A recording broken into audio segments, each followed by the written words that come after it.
Welcome to the Breakfast Table. Today's episode is called Dreams Wrapped in a Korowai of Love, a story that spans continents, cultures, and the mysterious ways divine inspiration connects us all. Today we explore the intertwined journeys of two women whose paths were woven together by dreams, destiny, and the sacred traditions of the Māori people. This is about prophetic dreams that transcend cultural boundaries, about spiritual gifts, ancient scripture, and about how indigenous wisdom can illuminate the divine connection that bind us. Before we begin, across the world, people have treated dreams as windows into purpose, from biblical Joseph and Daniel to Maori understandings of Warua, Wairua spirit, and ancestral guidance. Science adds that the most vivid dreams typically arise in REM sleep, a uniquely wake-like state where emotion and memory processing run high. So Kerry, your journey with prophetic dreams is remarkable. Can you share 3 dreams that help set things in motion for you? Yes. So it was just an ordinary evening, putting my 3 children into bed, and I didn't realise that when I went to sleep that night that I would be called to do something by the following morning. So my first dream was where I saw children, thousands of children who were going hungry. In this dream, I had an insight into their lives and felt this overwhelming love for them, like that of a mother for her children. And I really felt God's love for them and wished that they could know that I'd had this dream about them. So in this dream, I was shown that they were suffering from hunger, and that permeated into everything else in their lives, because when you're hungry, you can't, concentrate at school. When you're hungry, it affects your temper and emotions. Mm-hmm. It wasn't just that they were hungry, it was impacting everything. It had this knock-on effect.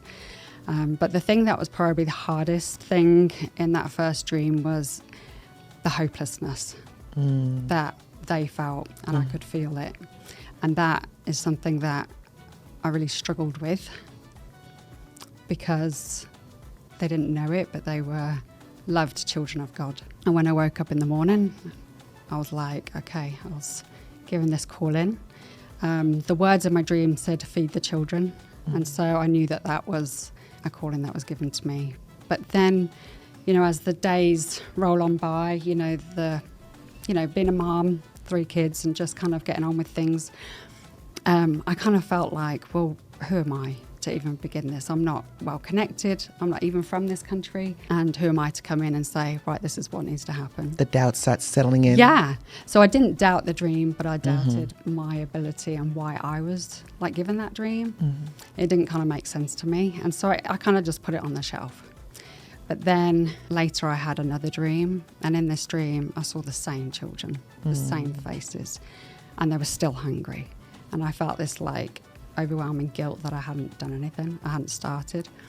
And I watched as a team of people prepared food, and that then watched as this food was taken to the schools. And so until that dream, I didn't realise that New Zealand didn't have a food in school system. I just assumed that every country had some sort of system.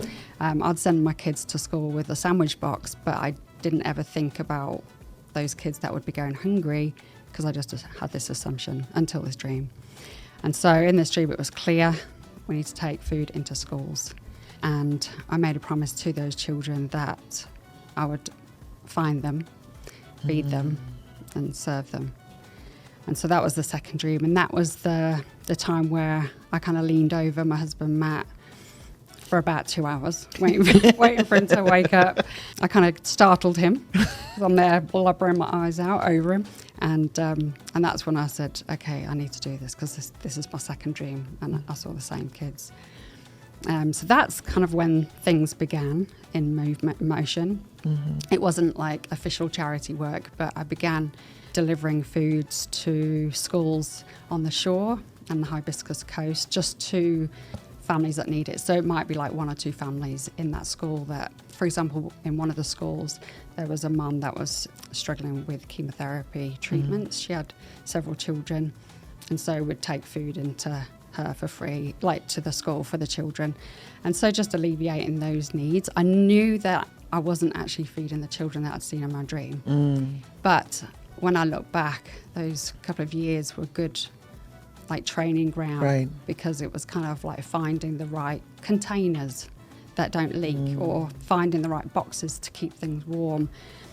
Just even timings, you know, how long it takes to cook things and package things, and also like ordering the right amount of quantities, because that was kind of like, okay. And I think like those preparations helped lead the way to feed the need. So then it wasn't just a catastrophe when we began. During that time, I had a third dream. And in this third dream, I saw myself standing in a government building of New Zealand, and everyone was wearing really lovely posh clothing. And I remember asking in the dream, like, why am I here? And it was because of the work in feeding children going hungry. And so always throughout the years, I always believed that we were probably there because maybe we're going to share stories of what we saw on the ground, the impact it had on the children. I never thought it would be what it ended up being. But in that same dream, I saw this Māori man stood by these brown doors, and he was holding keys, and he beckoned for me to come towards him. And in this dream, I walked towards him, and as I walked towards him, he used the keys to open this door. And as I walked, and he gestured for me to walk through the door, and as I did, I walked into this bright light, and that was the end of my dream. And so I'm really good at guessing what my dreams mean, and I get it wrong. But I always thought, I wonder what that light was. Why was, what was that bright light? You know, what did it, you know, it kind of was like a constant question. Why would we be in the government building? What was that? Who was that man? Why was he holding keys? You know, why was I to walk through that door into that bright light? And so, I just knew that one day I'd meet him. One day I'd meet the children from my dreams, and that it would all make sense. But with dreams, like lucid dreams, they are different to dreams, you know, where you might have a dinosaur chasing you or whatever, you know. It's different, and lucid dreams are where you're aware you're dreaming. So it's kind of different. So people often ask, you know, how do you know it was a dream that had a meaning? And, you know, it was kind of later on that I read up about lucid dreams and how they were different, and it all made sense. That, it was lucid dreams, because I was definitely aware that I was dreaming. I knew I was dreaming, but I was confident that one day I would meet those children and meet that Māori man. So I have 3 follow-up questions. The first one is, you mentioned the dreams and how you were preparing for it. Yeah. And I there's a lot of echo in that in the scriptures where, you know, whether an angel shows up and then prepares someone for what they're actually going to, you know, deal with in life. Just as the angel showed up for Mary and let her know that this is what her job was going to be. And there are other things in the scriptures that shows for that. So I'm glad that you mentioned that, because it shows that when you have those divine dreams or divine communication, that you're not just left to figure it out on your own, that God has a way of preparing you. Yeah. So like you mentioned, so I want to know, when you started off with the schools initially, what was it about those schools? How did you communicate with the people to know that these women, this woman needed, you know, a little bit of help because she was going through chemotherapy? Like, how did you come about with that? Yeah, so something that I've not written about or talked about is I wondered how I could find the funds to feed those children from my dreams. So I ended up starting a catering company. Okay. And so we approached schools and were bringing in lunches to the schools, like charged. We'd charge for them, and then the plan was that my income would go to the charitable meals. And so I wasn't planning to take an income, it was meant to go to the charitable meals. Yeah, that took a while for any sort of dollars. And it was very frustrating. We just kept having to like borrow more and more money, which was difficult. But you asked about how we found out about the families who were in need in those schools. So we'd be taking those lunches to schools. Parents would order online, and then we would develop a relationship to the school staff and just say, hey, do you know of any families that could use these lunches, and we can do it free of charge? And they always knew. I think the office staff are very aware of the needs in a school. Absolutely. And so they were like, every time they were like, yeah, we know of this family, this family, this family. And there was always, 2 or 3 per school, 2 or 3 families that needed help. And it might be just for a season. And so that was good preparation. Those couple of years just kind of getting through that. And then eventually the catering company became a cafe in a business complex. And that's really when I was able to put my income into it. Still very limited. Minimal. Really was. But just I was able to make a start once we got into the cafe business, if that makes sense. Yeah. And I would also like to point out that your husband, I love that he trusted you when you cried over him and said, hey, there's something I need to tell you. And we know this is, and I love that he trusted you and was able to follow through with what what your dream was, because that's the support that we all need, where you have a very specific dream and to be able to follow through on that. So Matt, we thank you for being just supportive and just an amazing husband on that end. First of all, I love what you've done with that and your desire to follow through and not ignore something so important. And for recently I gave this presentation where we talked about callings, and being able to accept your calling and then persevere to the end. And the perseverance side is very, very hard sometimes, because sometimes I tell people, you know what, I just want to take a nap for a moment. I just want to nap for a moment, with this perseverance, and get back up and do it. So I am absolutely grateful that you were called to do this. You accepted that call, and you're still persevering through all the wonderful things that you're doing. So thank you for that, Kerry. Thanks. Which details made the first and second dream feel like an assignment rather than a passing image? Looking back, where did faith, community, and logistics meet? So I feel like in the first dream, when I was told to feed the children, I knew that was the invite to the calling, the divine calling. The calling. And then the second dream was kind of like giving me that nudge. Yeah. Like, you're to do this. Even though you think you're too busy, you think that you're a nobody, you think you can't have an influence, you think you can't do this and that. It was kind of that nudge to make me go, okay, this is a calling, and it is, I'm meant to do something about it. And so, I think it was just kind of like, okay, this is just what I've got to do. And so the community side of things, when I was doing those meals, just, dabbling basically into the charity work, I was kind of becoming a little bit more confident with close friends and family, telling them about my dreams. And so we had people that would, because in the middle of it, we adopted our daughter. And we just built the kitchen and so on. So we had people like step in and say, I'll look after your baby, let me help with this, and let me pick up your kids from school. So you talk about community, that it started at the very beginning. But then as things moved forward, David Wharemate, the one who I eventually met, the Māori man that was in my dream that I eventually met in person, he said, I want to introduce you to my daughter, because her background, I think, aligns really well with what your calling is. Right. And so when we spoke over the phone, but we realised that actually we had met each other in person several years earlier when I'd not long moved to New Zealand. Wow. And it was in a mother's room. And maybe Laurie can just quickly mention that. And then that kind of leads into the community side. Okay, so before we have Laurie, I want you to talk about, reiterate that dream that you had with Laurie's father, just so that we can bring you into that. When she told me that dream, it was just a very, just beautiful, first of all.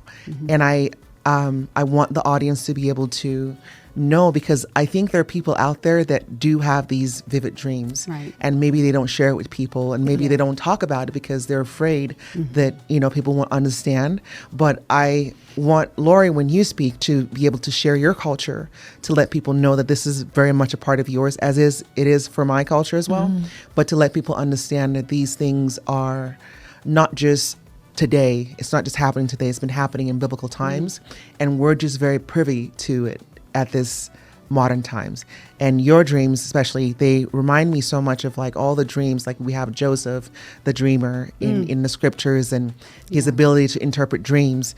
And what's so fascinating to me is your connection with her father. And how you both had the same dream from different perspectives, and to be able to confirm that is incredibly beautiful. So please tell us about that.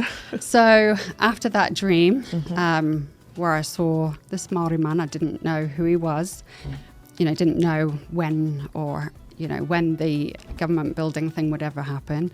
And so it was actually quite a while later. We were sat in a conference, my family, and I saw this same Māori man sat on the stand. And so I turned to Matt and I said, that's the man from my dream. And he was just kind of like, are you sure? You better be sure. And so there was somebody that I knew from behind, because back then I didn't even have a mobile phone back then.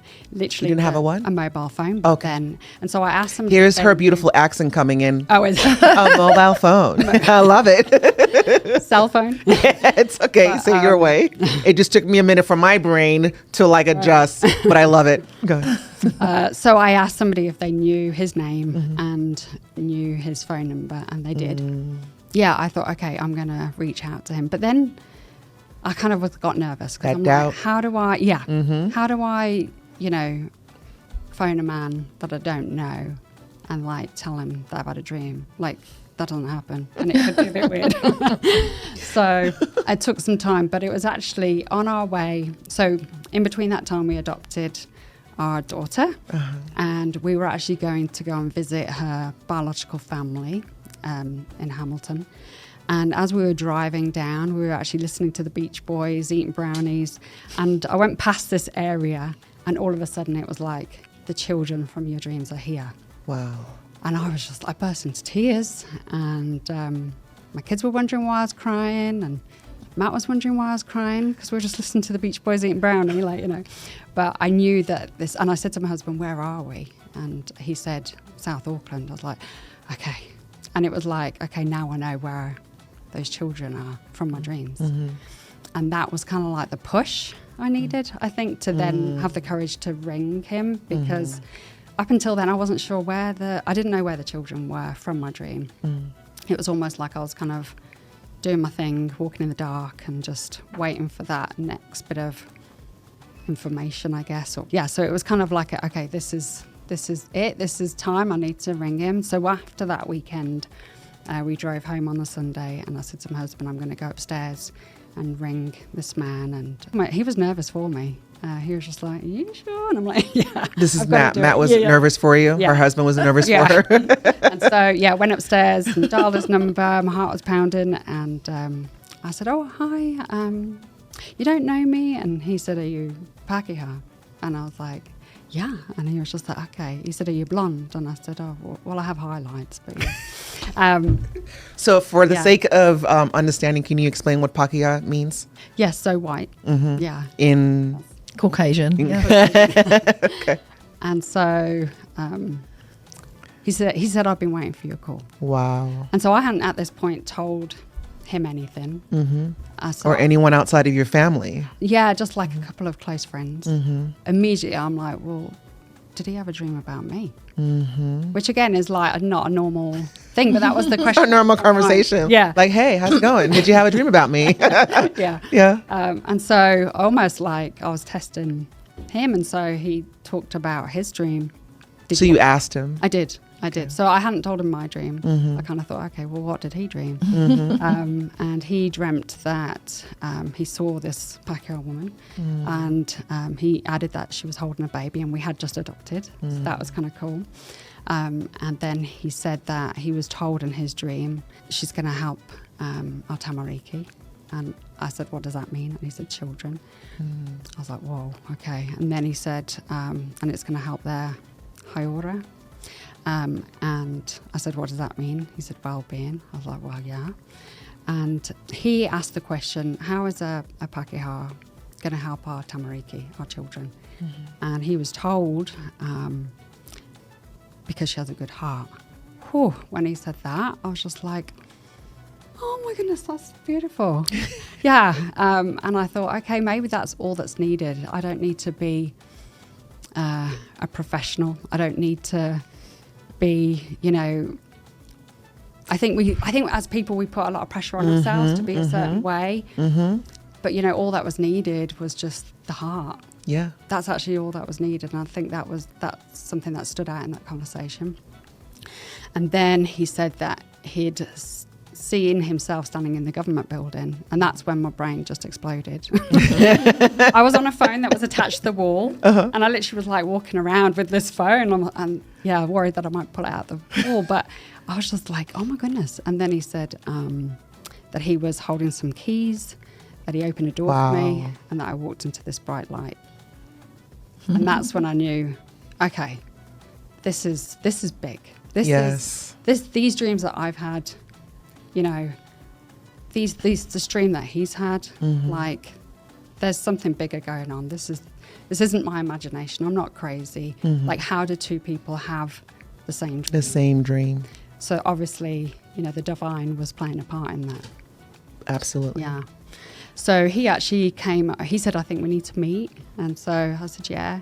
And he came over with his beautiful wife, and I feel like that conversation was really good for Matt to be involved in. Because he's like, finally, she's not crazy. Yeah. It really is real. Matt, poor Matt. I think it was really good for him, and I think that kind of helped him go, okay, all right, let's plod forward. But during that meeting, that's when he said. And I would just like to also give a shout out to Matt, because Matt okayed Kerry being able to drain their bank account and put into this work. So confirmations are great for you, but it's also for Matt to know that this is divine and it is worth following, and that he can trust his Heavenly Father to know that you will be okay. You will all be okay. And I'm just thinking as the man of the house, and knowing that he's still responsible for your family, to be able to say, you know what, let's do it, and know that you'll be okay. So a huge shout out to Matt. When you also speak, the other biblical stories come to mind. I think of Moses when he was told to go free his people, and he was like, "Who am I? Like, I'm not capable of speaking, in this thing." And so I hear you say, "I'm not, like, who am I?" Yeah. And God is like, you are the right person because you have a good heart. And that is sometimes all it takes, is just a good heart. And another phrase comes to mind where it says, God doesn't choose the qualified. Right. He qualifies. Oh, God doesn't call the qualified. He qualifies you, And I'm probably saying that wrong. I think it's he equips you. Yeah, he equips you, right? He doesn't call you because you're perfect. Right. He calls you because he wants to perfect you in the process. Yeah. So our job is to be willing and open to accepting those calling, and just trust and have faith that God will truly see you through. Yeah. And I think of God's, Jesus's disciples. They're like, we're fishermen, like, and he's like, no, come to me. I want you to be fishers of men. And there's just so many, scriptural opportunities that we see, and scriptural stories that are so linked to your willingness to say, who am I? But just, I'll have faith that you'll walk with me and just follow. So, and that whole who am I, it doesn't just leave. It kind of creeps in at different stages. And I think it'll be something, because I think that's just kind of natural. It's natural. And I think it's something that... I think it's a part of your humility, right? Because if you walked around saying, yeah, I am that person, right? I can do it all because God has told me I could do it all. Then like you're not humble anymore. So that's okay to have that creep in. But as long as you always remember that Heavenly Father will always be there. Yeah, and he will always correct. Yeah. So Yeah. now you've talked about the Māori man, right? Your Yes. father. My dad. Yeah. Yes. So Laurie, first of all, is visiting all the way from New Zealand. I am. And Yeah. we're so glad to have you here. And I am so excited because this is my first time of meeting you. And the first thing that I did was gave her a little dance on the outside to let her know that she arrived. But there's just a very instant connection that I feel with you. And I see that as well. And so I'm excited to hear your father's story as he shared with you and just how it connected him to Kerry. So do share. Yeah. My dad and I were really close. We talked every day. And so after he chatted to Kerry, he called me. And it wasn't, it's just the norm, just call me every day. And just said, this Pākehā girl, this Pākehā blonde girl, I had a dream about her, and he shared his dream. And so for me, my dad has that spiritual gift of dreaming. I couldn't get away with anything. As a teenager, he would dream about it. Even Like, as Laurie, come here, let's talk. Yeah, exactly. I'm like, oh no. But it's a real gift to have that, and it's something in our ancestry line, that spiritual gift is. My sister has the same gift, and so I don't, and I'm really grateful for that because it's a big responsibility. But I'm grateful for how that has helped me and blessed me. He's shared many a dream about warnings and things that I need to be aware of. Even pulled my husband and I in before we got married and we were dating, like, come on, get on with it. Yeah. So it wasn't unusual for him to share his dreams. And so he shared what he had seen with Kerry and said, I think you need to help her. Can you meet with her? She's got some big mahi or big work to do. Wow. And I said, yeah. I remember Kerry meeting her in the mother's room. And I did feel an instant connection with her. So when you say a mother's room, tell our audience what a mother's room is. Yeah. It's I wonder what they call it here. It's probably still a mother's room. Oh, okay. But is this church related, mother's room? She was breastfeeding her baby, Okay. and I was giving Okay. our baby a bottle. Yeah. So in our church, the Church of Jesus Christ of Latter-day Saints, there's a room that's usually close to the bathroom for mothers to be able to nurse while they're there. And usually there's a speaker in there that allows you to still hear what's happening in the chapel. So that's what they're referring to when they say mother's room. So you went in there to take care of your child. She was already there taking care of her child, and you guys met. Yeah, we just chatted. Yeah. And my background was as a nutritionist and working across New Zealand in different Māori communities. Interesting. Helping just to share, different practices around raising the hauora and health of the community. And so Raising the what? the hauora or health and Okay. well-being of a community through good nutritious I love that you're food. just speaking and you just have this connection with me that I'm like, I understand I know. completely. Sorry. But I love it because I know it's important that I let our audience know that what it means. Because Yeah. I think it's beautiful. I can kind of pick it up, but I know it's beautiful and necessary for them to know what it is. So Yeah. if I pause you and interject, that's all that is. Thank you. Yeah, please do that, because I said I'm going to have to think of the English version of these words because it's a natural thing. So yeah, we met, and I did recall her from the mother's room, and he goes, I didn't know her, and he saw Kerry at the same conference. He noticed her, so it was meant to be, and so. Yeah, because of my background, I thought, yes, I probably can help. And also, I'm one of 8 children, and Dad was like a baker, a bricklayer, initially, and money was hard to come by, and often I went to school without food, and it really impacted my emotional well-being. Like I really felt a lot of shame because of that. And so I had experienced that myself being at school without food, and really had that willingness to kind of help and You be involved. understood it. Yeah. But also, even in my working with these different communities, I realised, oh my gosh, we can talk about good health and nutrition, but actually the most important thing is like actually can you afford the food? Right. And so, I really came to my awareness that this is a widespread issue, food insecurity, and it became one of my passions in my work to really advocate for that. And like Kerry, really purpose driven, and I've never really thought, what career do I want to be in? It's just been, I really feel like this is my path, and I'll take this path and then see where it leads me. And so I felt I'll have a chat to her, and felt a real connection and a real desire to help. Yeah. All from your father's dream. Yeah. But also when we met, she came over. I was heavily pregnant with my fourth. I had 3 preschoolers. Okay. And so I didn't have a lot of spare time on my hands, and she was a mother of young children as well. But when I met her and she shared her dreams, I felt, again, those impressions, an instant, like, I need to help her. Whatever I can do to help, I will help her. But I made it really clear, I've got 3 little kids and I'm about to have another one. I can only do so much. I'm not going to be hands-on. I'm just going to help you kind of strategize and build a plan and all the rest of it. So that changed, but yeah. So you wrote the book. Yes. About these dreams. And you told me the story about how you had her read it to her father. Had Laurie read it to her father?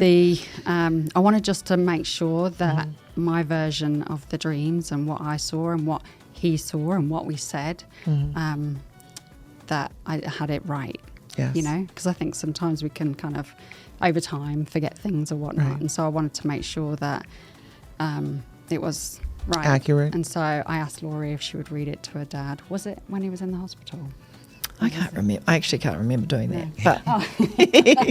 But But she came back and he said it was all correct, and he added that he'd also recognised me in that same conference. And up until Laurie read it out to him, I didn't know that. I didn't realise that he'd actually recognised me. So that was just really nice to learn that, because he did pass away, and so it was kind of a nice sort of last confirmation. Yeah. I just wanted to have you explain that moment and just sharing that confirmation, because like you said, there are doubts that creep in the way here and there, and sometimes even if you absolutely believe it, those doubts will still come through. So I love that you had that opportunity to give her another confirmation of just, when he was standing at the pulpit, that up on the stage, that he recognized you in the crowd. Yes. In the crowd. Yeah.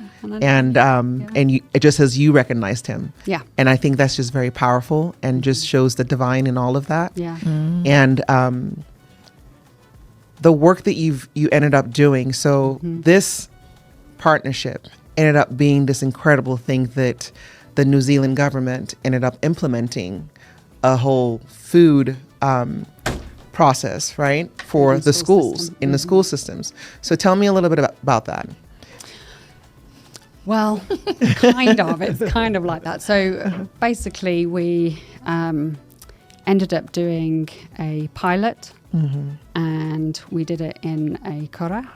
Actually, this was before Feed the Need was actually established, and David Wharemate opened the door for that. And so we fumbled during that pilot. It was very interesting, but yet we saw miracles as well.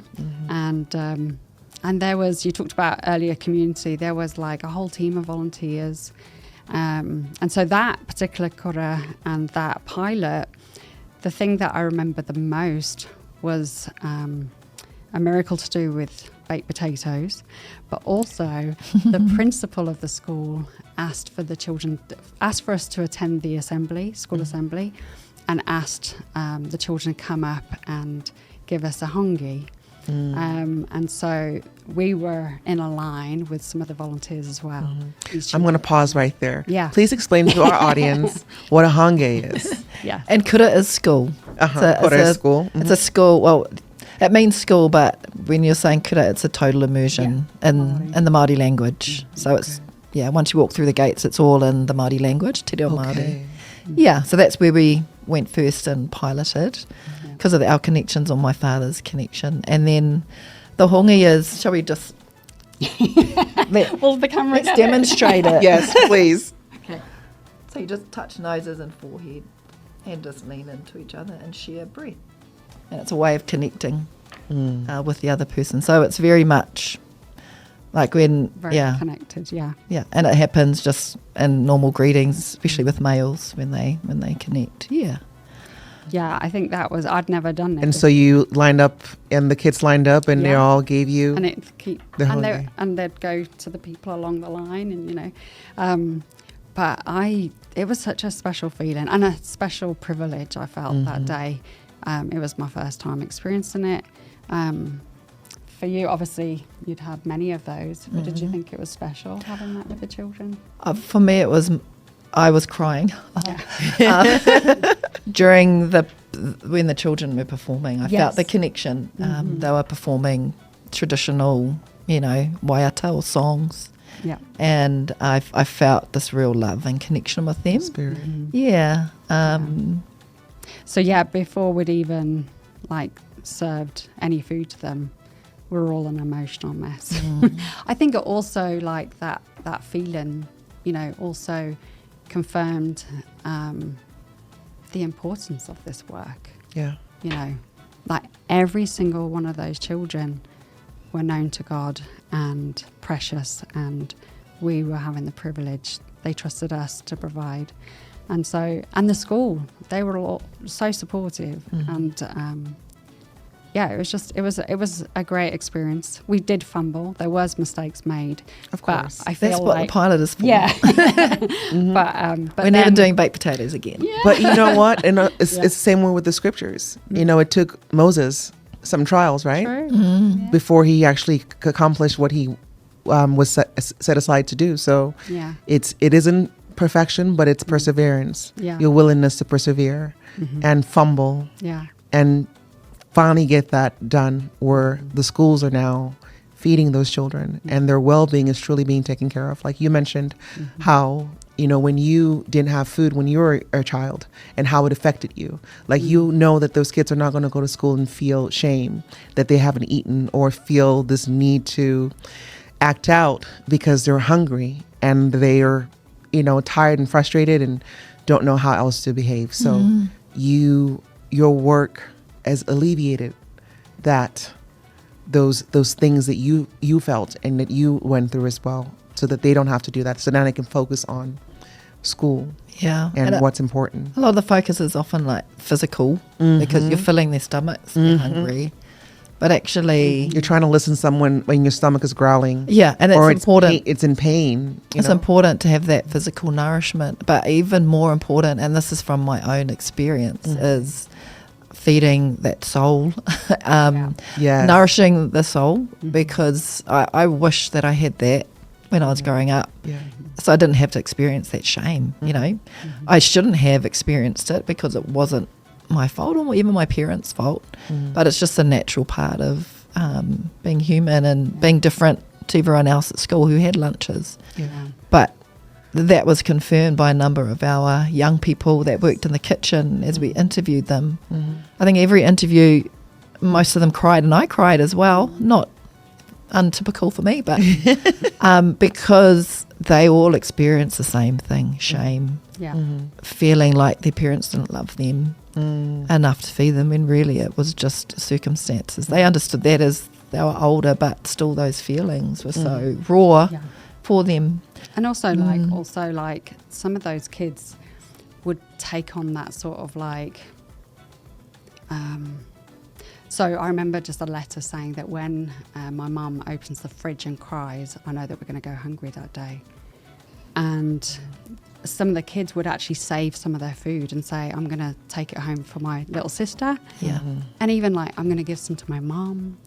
So I think that burden of food insecurity, you know, impacted the whole family. And these kids were really sensitive to that. And so another thing I think that we learned was that it was actually not just filling hungry pukus, tummies, but actually knowing that people out there cared. That was like the number one. That's what I learned. Right. Yeah. I always thought, okay, we need to feed them. We need to feed them. But I think when we got the letters, the fact that we're caring, you must really care for us. You must really love us. Just stuff like that. And so that was really interesting. And we did focus groups in Marerewa South School, remember? Yeah. Focus groups with teachers and with students as well, just to, you know, get underneath like what was the impact, what impacts were they seeing, and that was the number one impact that both teachers saw and students felt that they expressed to us, and it kind of just confirmed that, didn't it? Yeah. How important that was. So they weren't alone. Right. You know what I mean? Their sufferings were known. And I think along this whole thing, you know, we talk about this book, I think really towards the end of writing the book, I really felt like they knew they weren't alone. They knew that there were people out there that cared for them. Their needs were being met, but they never really knew the dreams. They didn't know about David Wharamati's dream. They didn't know about my dreams. And I feel like they deserve to know, because like God knew them before I did. Yes. And so that's kind of one of the things that I really hope that comes out of this book, that even if it's just one of the children that read it, that they'll understood that they wouldn't, that their suffering was known to a loving Heavenly Father who had a plan. Absolutely. Yeah, so. That's absolutely beautiful. I think a lot of times when we are struggling with our own, you know, insecurities and things that are going on in our lives, there's a tendency to feel like you're alone in this. Yeah. But there's something beautiful to know that you're never alone. Yeah. And you know, it's the same thing that I tell our kids, like even if it seems that way and it physically seems that way because it's just you in that room and you're crying, you're never alone. Like God is always with you. And I love when our Heavenly Father provides people like you and you that are willing to say, God, use me as a vessel to do thy work on this earth. And I think for me, that's the prayer that I pray every day, is that he will use me as a vessel to do his work, because I cannot do it alone. I don't know, like, you know, you didn't know where the children were. Yeah. But you felt it when you drove through that area. And you didn't, you know, you met Kerry a long time ago, but your dad helped you connect in a way that was just completely different and more spiritual and more meaningful. Right? Yeah. And where you still had your children, you still had all your responsibilities, but all of a sudden, because there was a different drive and a different meaning to the help that you were providing her, you were able to carve out time. Well, she actually had an experience. Yeah, I was just going to say. Tell me. Yeah, because I just think tell us. Her all-in experience was that first dream. And when she first came to me, that wasn't my all-in experience. It was like, okay, I'll come and help her, do a little bit of this, a little bit of that, and just help strategize, because I got my kids here and that's the priority, as always. And then we met one night, we were planning out we'd secured the kura, the school, to do our pilot, and then we were planning out who can we have on the ground, who's going to communicate with the school. And we had, Kerry had an amazing community around her of friends that just wanted to help. She just has that way of drawing people in. And so I was really amazed, so many people helping out. And I thought, well, I can play a little role. But I certainly didn't see myself being involved operationally until the night that we met to figure out who would we invite to do that. And as we had our little list of people, and we're going through the list, and then as we're going through the list, I felt this huge, like a baseball bat really, of spiritual confirmation in that moment that I was to be the one on the ground, leading out in that space, and Kerry saw what was my reaction? Well, her reaction literally was like, that was her reaction. And I'm like, what just happened? What just happened there? Yeah. And so at the time, I was running that cafe. And so we were going to use that cafe to, like, prepare the meals and get them out. But I knew I couldn't be everywhere. And so that was kind of, we were going through, like, how is this going to work? Like, I can prepare the food, we can get it packaged, we can get it in the boxes, but will I be able to always go down to deliver? You know, and just all those logistics. And she had this moment where she literally went, and her eyes, went wide. Yeah. And cried. Of course. And so in that moment, I just felt, basically, I need to do that. But then I don't have this gift of dreaming and having visions, but occasionally I've had, had some experiences, but it's not a common thing for me. But in that moment, God showed me my path and how it had led to where I am sitting today, and how that was an important part of my contribution and preparing me for Feed the Need. It was all for that. So it showed me, I was at university, I'd already done 2 years. I was doing like biochemistry, and I was like, oh my gosh, don't want to be in a kitchen don't want to be in a lab for the rest of my life. And I was thinking, what can I do? And my 2 friends were going to a different university. I was flicking through the prospectus, and then nutrition popped up. And I said to them, I'm going to do nutrition. I'm coming with you guys to, the South Island of New Zealand to study. And I always thought that was random, but actually what I was shown in that moment was that wasn't random. I was 19 years old, had already done 2 years. It wasn't random. It was the Spirit saying, this is what you need to do. And I was like, your path was being laid in front of you. Yeah, it had been. And so that was no coincidence. And then my first job, which exposed me to so many different Māori communities, and even propelled me into leading in a national Indigenous role at only 24 years of age, which I did not feel prepared for. But my mentor, who was in the role, said, I'm retiring, you're to fill my shoes. And I thought, I can't do that. I spoke to her literally every day for 6 months. What do I do in this situation? What do I do? But I was shown that how I was connected into that job. Her, my mentors, preparing me for that role and supporting me, and how that was all to lead to helping Kerry and her work with Feed the Need. So that was my all in. I thought, right, this is my purpose right now. And, that's all I needed. Although I cried all the way home and called my husband. I called him and he said to me, and he was in between jobs, and it was the bottom of the economy back then, and he couldn't find work. And whilst I called him to cry to him to tell him what we was doing, how am I going to do it with 3 little kids? He said, I think you need to find a job. I think you need to go out to find work. I said, I can't. I've got other work to do. We need to figure it out another way. And so, it wasn't easy. The next week, our next door neighbour came over and said, you do training, right? I can get you into a job next week. So, Heavenly Father tests you, and he really did bless us. But it was required a lot of faith and perseverance. Yes. But just a commitment.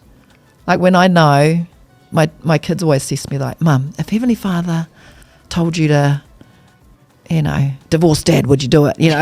Like testing me and asking me questions because they know that I don't know, I just can't not do it, no matter how hard it is. And I think that's why it worked between us, because we both just had we'd had our moment.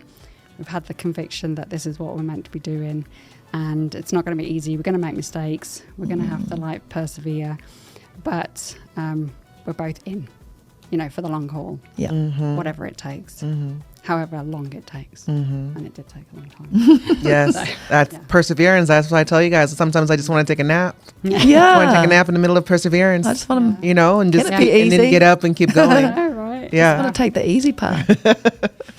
Yeah. So yeah, we ended up taking on more schools, and then the Salvation Army actually let us build a big commercial kitchen in their building that they could use on the weekends and that we could use during the weekdays, and that was a great partnership. And then we've just kind of kept expanding the numbers of children we fed and also the schools. But in the end, a woman named Jacinda Ardern, we met, and she ended up joining our board, and we were working together with her. And we didn't know at the time that she was going to become the Prime Minister of New Zealand. What? Yeah. She was actually a nobody back then. Yes. I want to have a roadmap of everything that led you to this, and then how you joined, and then now this person, because that is absolutely It would be beautiful. great to have that in visual form. Yes. Actually. Could get Aaron to do it. My husband's Yeah, artistic. true. There we go. Yeah. Yes. Something for him to do. So when I met Wow. Jacinda, I really felt that she was gonna move mountains. That was what I actually phoned Laurie and said, I think she's gonna move mountains. We need her on our board. Do you remember my response? What was your response? Well, Were you you're like, she needs to be on our board. And I said, no, she can't be on our board.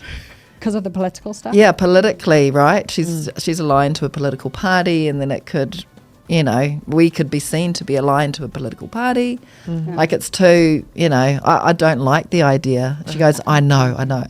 She's like, just meet her and then you'll know. Well, yeah, I meet her and I'm like, okay, yeah, you're right.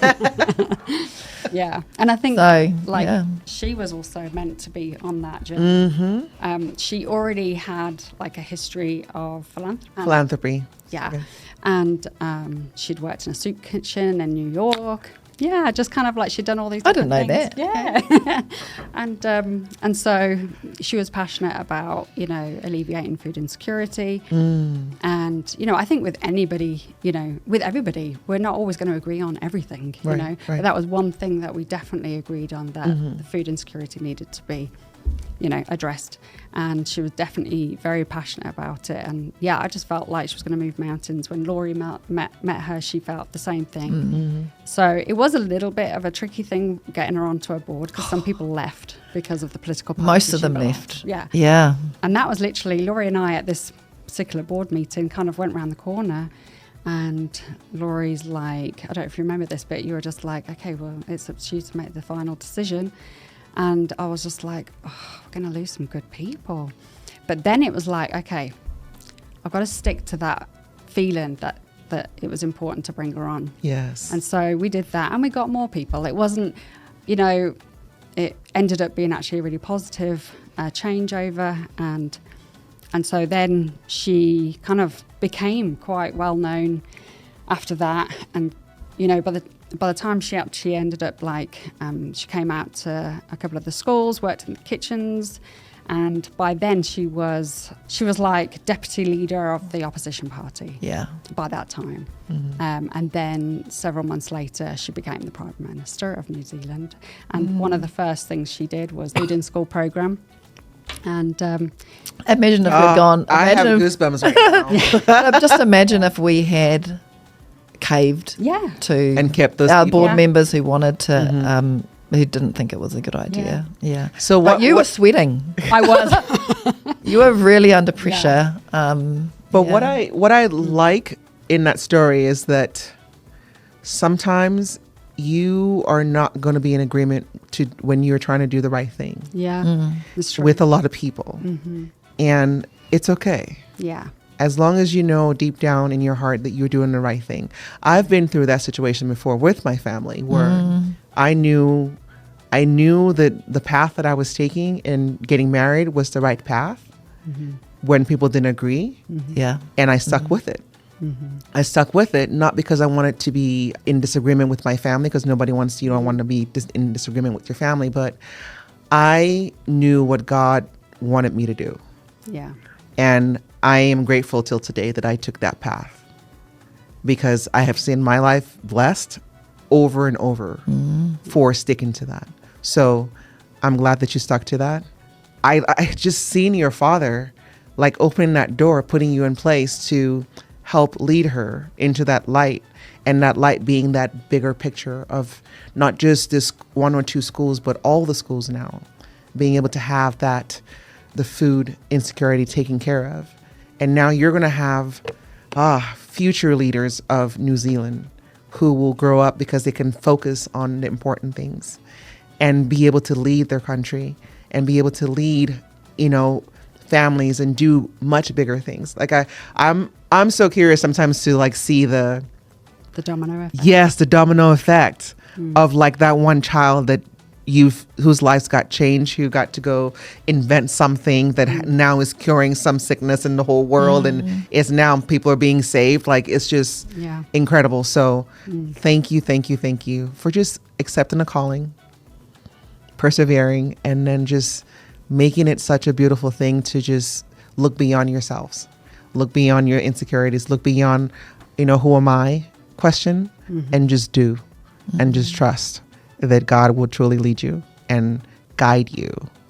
Yeah, and you mentioned the light. I think it really was, we both got an email, highly confidential. Don't tell anyone. Yeah, and there was this like crown sort of stamp on the letter. Yes. And so the first time I think I told you. Yes, I thought it was a scam. like a scam. So I was like ignoring it. And then I didn't know that. so I rang Matt and I'm like, I've got a second email saying highly confidential. Like, shall I open it? And because I really am bad with technology. And so I wasn't sure if it was going to put a bug in the whole computer system. So anyway, but when I opened it, I literally was like, oh my goodness, that's why we're going to the government building. And obviously, we could take immediate family with us. But So you didn't know that I had received the same letter. Yeah. And then I'm like, can I? And then she called me and she was like, I'm not allowed to tell you this, but I'm going to tell you. I'm coming over because I'm receiving an award. I'm like, I am too. She's like, why didn't you tell me? I'd assumed because you were over in the States by that time that it wasn't a thing, but I was so excited that you were going to be coming over for that as well. And I think the fact that like your dad was there and one of the things that happened at that event, he was there? He was there. And he was telling everybody, all these strangers, like the guests that were at the ceremony, telling all these strangers about our shared dreams.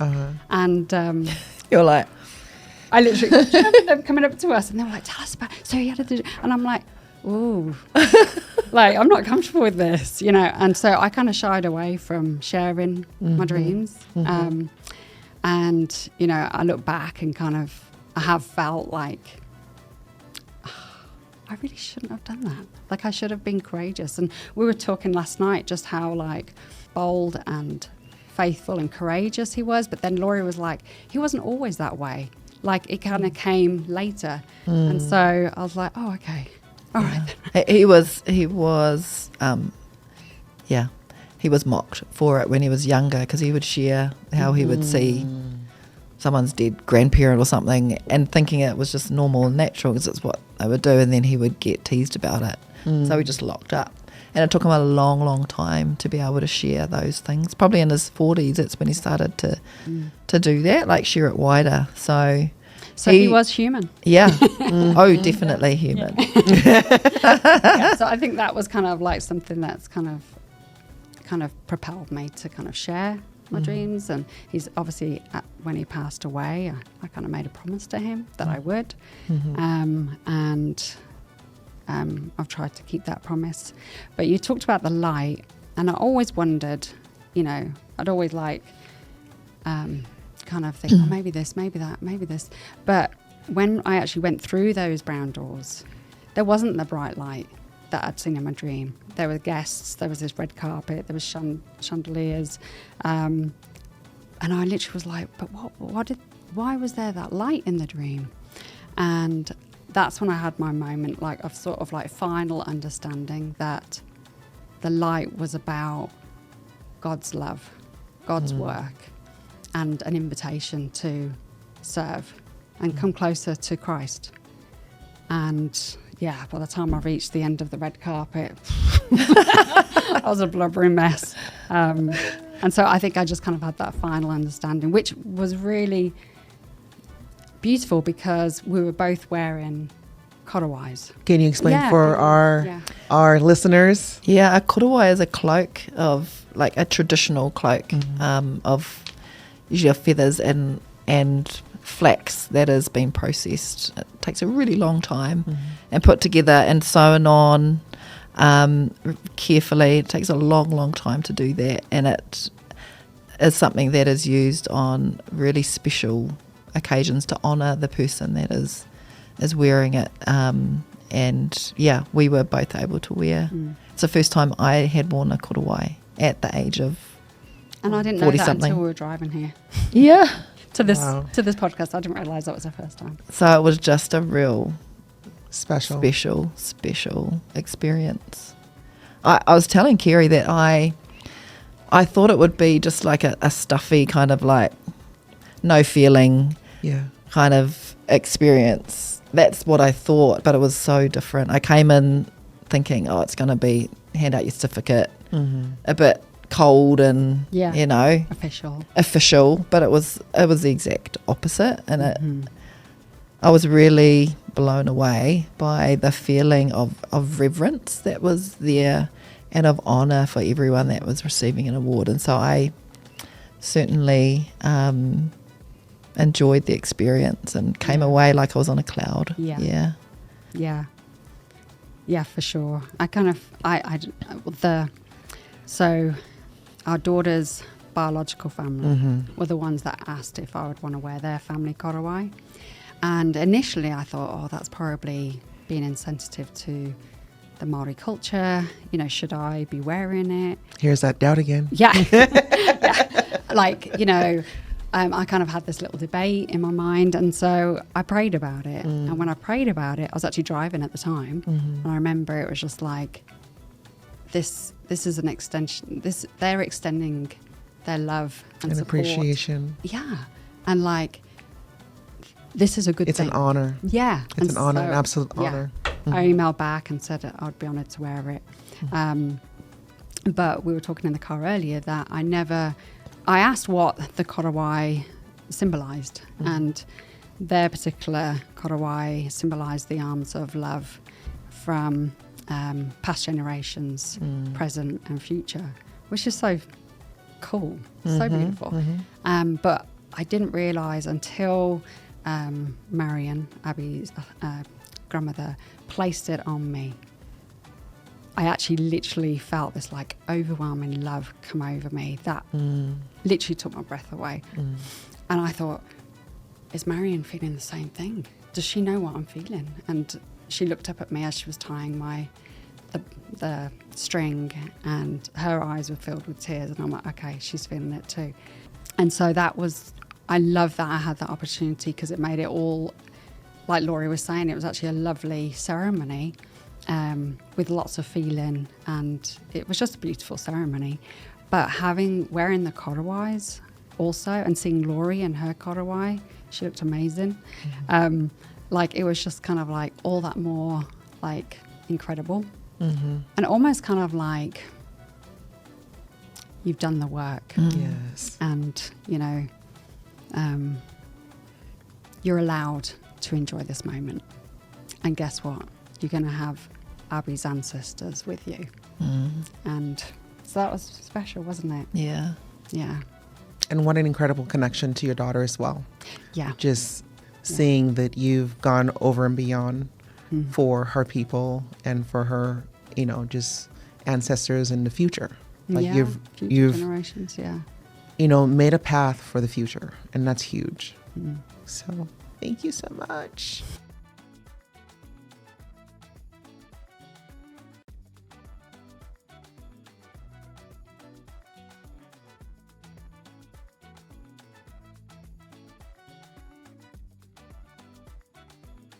Thank you for joining me at the Broker's Table. If today's conversation inspired you, please subscribe, share, and leave a review. I'm Esther Stowell. Until next time, keep brokering faith, family, and freedom.